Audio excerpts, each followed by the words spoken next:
अस्सलाम वालेकुम। कैसे हैं आप सब? उम्मीद करती हूँ आप सब बिल्कुल ठीक ठाक और खैर खैरियत से होंगे। अल्लाह ताला आप सबको अपने घरों में हिफ्ज़ अमान में रखे और तमाम बीमारियों से बचाए रखे। हाँ जी, आपने बीफ और मटन के सीख कबाब खाए होंगे। आज मैं आपके लिए, जो लोग वेजिटेरियन हैं उनके लिए आलू के सीख कबाब की तरकीब लाई हूँ। उम्मीद करती हूँ आपको पसंद आएगी। उससे पहले आप सबसे रिक्वेस्ट है, मेरे चैनल को सब्सक्राइब कर लीजिए, लाइक कीजिए और शेयर करना मत भूलिए। हाँ जी, तो हम शुरू करते हैं। बिस्मिल्लाहिर्रहमानिर्रहीम। मैंने लिए हैं 4 आलू। इसको मैंने उबाल लिया है 4 आलू को, और इसको हम कद्दूकश कर लेंगे। 3 मैंने लिए सब्ज़ मिर्चें, और एक मीडियम साइज़ की मैंने प्याज ली है जिसको मैंने चॉप कर लिया है और उसका मैंने पानी निकाल लिया है। अच्छी तरह से इसका हम पानी निकाल लेंगे। और एक छोटे साइज़ की प्याज मैंने ब्राउन कर ली है, वो हम डालेंगे इसमें। अदरक और लहसुन का पेस्ट हम चौथाई चम्मच डालेंगे इसमें। 2 चुटकी सूखा पुदीना डालूंगी मैं इसमें, और 1 लेमन का रस डलेगा इसमें। इंतहाई मज़े के बनेंगे, आप ज़रूर ट्राई कीजिएगा। हाँ जी, तो 2 डब्बा रोटी लेके मैंने उसका चूरा बना लिया है शेकर में। आप चाहें तो चॉपर में, जिस तरह आपको आसानी हो। अगर चॉपर है तो चॉपर में, नहीं तो शेकर में आप इसका आसानी से चूरा बना सकते हैं। 2 डब्बा रोटी लेके आप उसको शेकर में डाल लीजिए और उसका चूरा बना लीजिए। तो बाज़ार से भी बना बनाया मिल जाता है वैसे।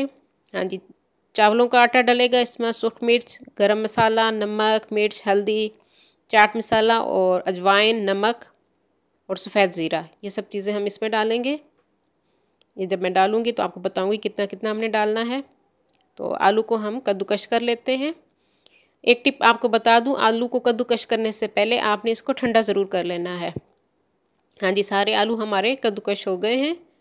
अब हम इसमें सारे मसाले डालेंगे बारी बारी। चावलों का आटा 2 टेबलस्पून है। सूखा धनिया 1 चम्मच है। चौथाई चम्मच गरम मसाला है। नमक अपने हिसाब से लेंगे। सफ़ेद ज़ीरा 1 चम्मच है।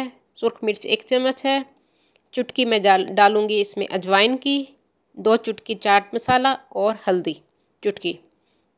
ये सब चीज़ें हम इसमें डालेंगे। आपने भी इस तरह करना है। इंतहाई मज़े के बनेंगे, बच्चे और बड़े सब शौक़ से खाएंगे। आप ज़रूर इसको ट्राई कीजिएगा।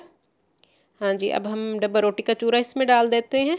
2 डब्बा रोटी जिसका मैंने चूरा बना लिया था शेकर में डाल के, वो हम इसमें डाल दिए। अब मैं इसमें डालूँगी हरी मिर्चें, प्याज जिसका मैंने रस निकाल लिया था। अच्छी तरह से आपने इसका रस निकाल लेना है। और ब्राउन प्याज छोटे साइज़ की मैंने ली थी, छोटे साइज़ की बिल्कुल। और अदरक लहसुन का पेस्ट है, वो हम डालेंगे चौथाई चम्मच। और सूखा पुदीना, ये सब चीज़ें हम इसमें डाल देंगे।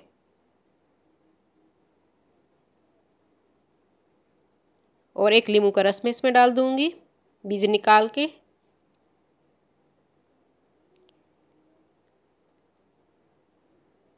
फिर इसको हम सीख में इस तरह के कबाब बना लेंगे पानी लगाकर।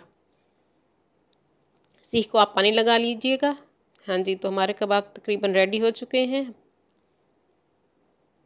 मैंने सीख में पानी लगा के आलू के साथ इसको मैंने लगा दिया। आप पानी लगाएं या थोड़ा सा ऑयल लगा लें, ये आसानी से फिर उतर आएंगे सीख से। इंतहाई मज़े के बनेंगे, आप ज़रूर ट्राई कीजिएगा इसको। हाँ जी, हमारे सारे कबाब रेडी हो चुके हैं। अब मैं इनको आधे घंटे के लिए फ्रीज़र में रख दूँगी। हाँ जी, अब मैंने इनको अंडा लगा के फ्राई कर लिया है दोनों तरफ से, क्योंकि अंडा हम ज़रूर लगाएंगे वरना ये आलू जो है ना बिखर जाएगा। तो इसीलिए अंडा लगाना ज़रूरी है। अंडा लगाएं या बेसन लगाएं, ये आप पे मुनहसर है। मैंने अंडा लगाया है। अंडा लगा के हम दोनों साइड से इनको फ्राई कर लेंगे अच्छी तरह से। बच्चे बहुत शौक़ से खाएंगे इसको। हाँ जी, हमारे सारे कबाब रेडी हो चुके हैं। आप इसको केचप के साथ, टोमेटो सॉस या हरी चटनी के साथ खा सकते हैं। और इसको ज़रूर ट्राई कीजिएगा और शेयर ज़रूर कर दीजिएगा मेरी रेसिपी को। उम्मीद करती हूँ मेरी ये रेसिपी आपको पसंद आएगी। अपनी दुआओं में मुझे याद